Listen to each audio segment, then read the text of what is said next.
বিকেলে ট্রেনে ফিরছি, আমার একদম পাশে বসে দুটো ছেলে গল্প করছিল। দুটি ছেলের মধ্যে যে ছেলেটি আমার পাশে গায়ে গা দিয়ে বসেছে সে একটা হাফাতা সোয়েটার পরে আছে, আর ওর পাশে বসা বন্ধুটি মাথায় টুপি, গায়ে একটা জ্যাকেট, পায়ে মোজা, ঠান্ডার হাত থেকে বাঁচার জন্য যতটা বাঁচানো যায় আর কি সেইভাবেই পড়েছে সব।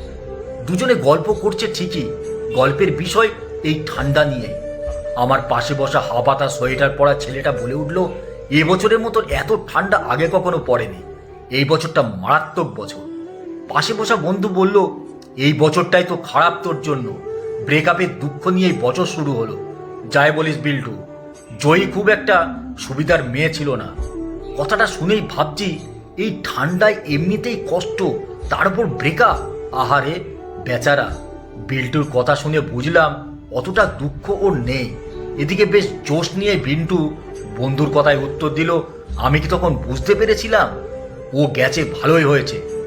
বন্ধুটিও কম যায় না, খোঁচা মেরে বলল, তুই তো আবার ব্রেকআপের কদিন আগেই একটা ভালো দেখে জ্যাকেট কিনে দিলি, তোর ভাই টাকাটা জলে গেল। নিজে একটা যদি শীতের জ্যাকেট কিনতিস কাজ দিত। বোঝো এবার, আমি তো কালকেই একটা ওর ভিডিও দেখলাম, ব্লগ বানিয়েছে, তোর দেওয়া জ্যাকেটটাই তো পড়ে আছে।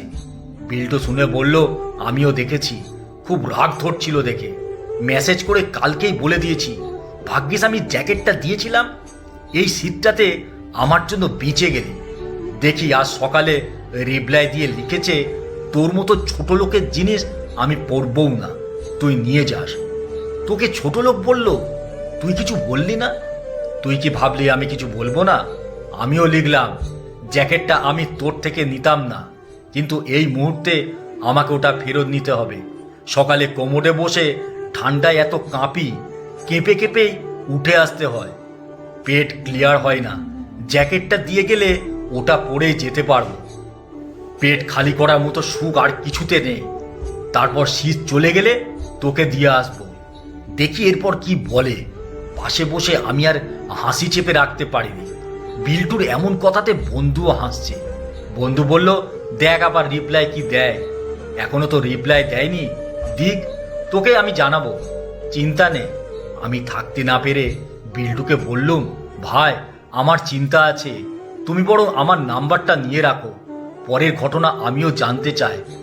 আপনারাই বলুন, নাম্বারটা দিয়ে আমি ঠিক করেছি তো? পরের ঘটনাটা আপনাদেরকেও তো জানাতে হবে, তা না হলে তো আপনারাও চিন্তায় থাকবেন।